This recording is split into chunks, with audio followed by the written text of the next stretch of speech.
We saw some unreal hitting in the first game, in the afternoon game in Hyderabad, and in the context of a Chennai pitch, the score that had been put on by the Chennai Super Kings is pretty unreal as well.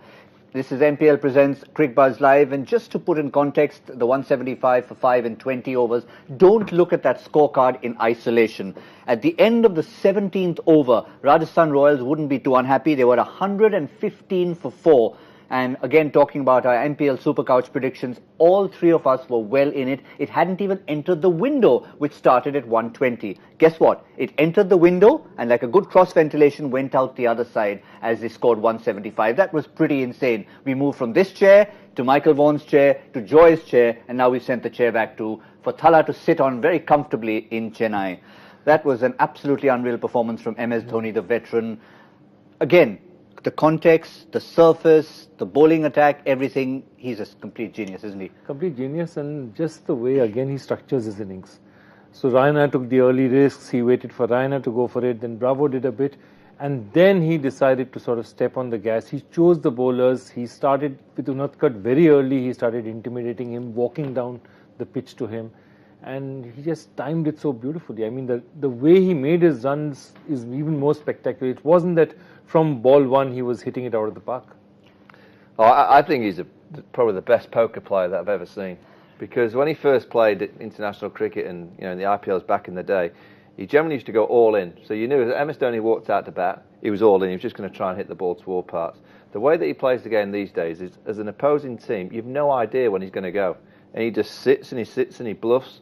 And then all of a sudden he gets towards the end, once, as you said, the Rainas and the Bravos had taken big risks, and he's still got all the options to clear the road. That last over is a perfect example. The over before Jofra Archer, he thought at the end of that over, no point in taking a massive risk against Jofra Archer, because I know I've got Unadkat at the end. I've got 6 balls that I can climb into him, hit him for a few sixes and get this target up to what looks a huge score on that kind of wicket. It's a genius innings, a perfect example for all people that play T20 cricket, that if you lose early wickets, it's not always the way just to go crash bang wallop to try and get yourself back in the game. It's just by steady progress, knowing that you've got the power to unleash at the end.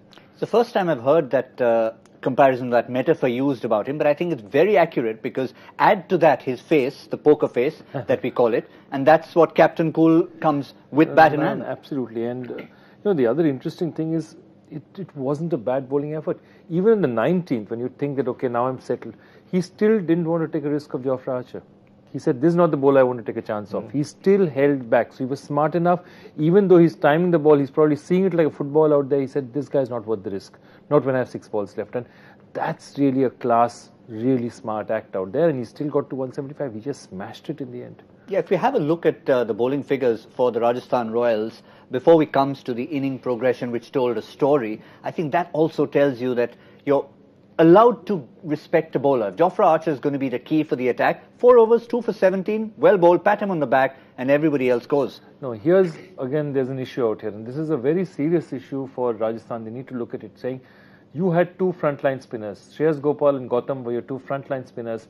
They bowled just 5 of their 8 overs. There's something wrong out there. Either they got their calculations wrong, or they took them off too early. When Jaydev Unadkat has gone for 54 in 4, your top spinners, and they haven't done that badly. Shreyas Gopal has given just 23 of 3. He's given 2 of 13. So something there has gone wrong in their calculations or how they chose to play the game. I think they missed a trick there. Yeah, I mean, it's a different wicket to what we saw in the first game, but to only use 5 overs of spin, a quarter of the 20 in spin is a mistake by Ajinkya Rihane. Whether they were threatened and felt that MS Dhoni might climb into the spinners, and I think over the last 2 years it's been proven that MS Dhoni plays well against all types of bowlers, and you've just got to try and adapt. You've got to try and assess the conditions. Ajinkya tonight felt that it was the conditions for the seamers. They got a bit of bounce with that new ball, but when you look at those spinners' figures and the economy rates, he'll know in the dressing room now, well, I hope he's not thinking about it now, he should be getting his pads on, but later on when he's got a chance to think about what he's just done as a captain out in the middle, he probably got that one wrong. Let's just quickly have a look at the innings progression, because we've briefly mentioned the numbers 60 in the last 3, over 70 in the last 5, after being 29 inside that power play, at which time, we were thinking, okay, is 130, 140 going to be enough? That's probably what they've thought about. Obviously, they had other plans, and you could see this was like a good old-fashioned 50-over effort translated into a T20 game. Those are staggering figures. Those are absolutely staggering figures, Michael. Well, I think when the Chennai Super Kings 29 for 3 and Dhoni works out there in the power play, I reckon he got together with Suresh Raina and said, look, let's try and get to 120, 130. You know, we're an experienced team, we've got plenty of bowling options, we know that we can almost outfox any team with our nous, with our body language out in the middle. Let's just get to 120, 130. Let's make sure we don't get bowled out for 90. And that looked to me like the target they were going for, 130, just get in the game. But they know that they've got the power and they know that they've got the intimidation factor over the opposing sides, that if they get to that platform towards the end, MS Dhoni for years has been hitting the last 2 or 3 overs for 20s, 18 20s, to get their targets up to what looks like a target that's going to be very, very difficult for Rajasthan Royals to chase. For a couple of reasons. A, it's a team who haven't been winning, and B, obviously you're up against a target like this, which in their minds at that stage, we are talking about it, I'm sure they would have been thinking at the 10, 12 over mark, yeah, we can keep them to 130, 140. Yeah, it's dispiriting for them just to see that target move away continuously, and they must be recalibrating, the coaches are recalibrating, they're saying, okay, this is 130, 135, 150. For it to go to 175 is, and the most important thing is that T20 is a game of momentum. You know, in test match cricket or one-day cricket, even 50-over cricket, you have a better chance of sort of catching up with the odds. Here, the momentum swings one way. It's really difficult to get it back really quickly. Just to stop you there, I've been just reminded again that momentum is... Oh, sorry, momentum is a taboo word. Sorry. No momentum. No, the one thing that I would say to teams playing against MS Dhoni now, and that's in the IPL and going through to the World Cup, is that consistently now he's taking more time. So if I'm playing against MS Dhoni, I would try and get him out early. So I'd probably try and force the field onto him. Maybe have a couple of catches, try and bring the field in and say to MS Dhoni, go on, try and hit over the top. Because from what I've seen over the last year or so, he likes to knock it around. He likes to be that rock in the middle, the kind of old school knock it into the gap style player, and then he goes at the end. You know, I'd try and force MS Dhoni to go earlier, to try and get him to play a big shot by, you know, bringing a field up, get it to hit over the top, and it might force the error to getting him out. Because for what I'm seeing in India and what I'm seeing in the IPL, if you allow him to get set and allow him to occupy the crease for a period of time, he just gets used to conditions, he gets used to the pace, and then he's going to destroy you at the end. So you've got to force him. He did get out once. It's just the problem is even the stumps respect MS Dhoni. Yeah, the ball just when they hit it and then very politely said, I'm sorry, it's Dhoni, right? Let me just quietly go back and sort of roll back to its place. The other interesting thing is, look back at Jaydev Unadkat's career. When has he had his greatest success? Bowling for Rising Pune, okay, where the captain was a certain MS Dhoni who said, look, nobody's used you particularly well. Let me show you how. And so he got 18 wickets in that year. Who was he bowling for? He was bowling for MS Dhoni. MS Dhoni probably knows every trick that Jaydev and the big thing for MS Dhoni now, he's just batted on that pitch for, 15 overs? As a captain behind the stumps, he knows exactly what the hardest balls are to hit. He knows exactly which angles to try and create for the batsman. He knows the bigger side of the ground, and he knows all the deliveries, and he'll be into the bowlers there saying, look, that's the hardest ball to hit on this surface. And he'll be talking to all his bowlers. He's seen behind the stumps moving all the fielders, every ball. That's why he's got such an advantage, because he bats so long on these wickets. Once it comes to time in the field, he knows all the tricks of the trade. Yeah, he was. Was he actually captain at that time, or was that the time when he was behind the stumps and Steve Smith was the captain?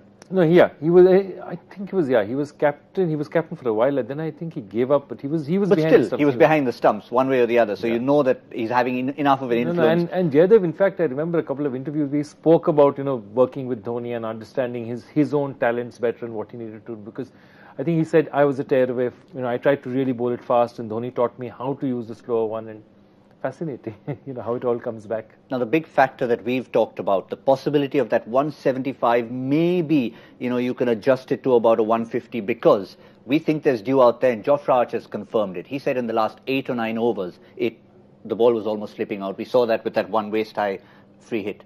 So that could be. Well, it gives Rajasthan a great chance then. And if you actually look at the top order of Rajasthan, you've got Jos Buttler got 50 in the first game, failed in the second. You've got Ajinkya Rahane, really good 50 in the second game.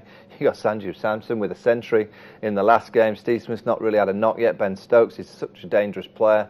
So they've got plenty of skill and power to be able to chase this down. And if the dew does come into play, and even more so than we saw in those last few overs, Rajasthan Royals could certainly chase down this target. And just to add to that, Michael, if you look at the right column, the likes of Shreyas Gopal, Krishnappa Gautam and Jofra Archer can all bat. All bat. Plenty of power. And we haven't seen Rahul Tripathi yet. We know how destructive he can be.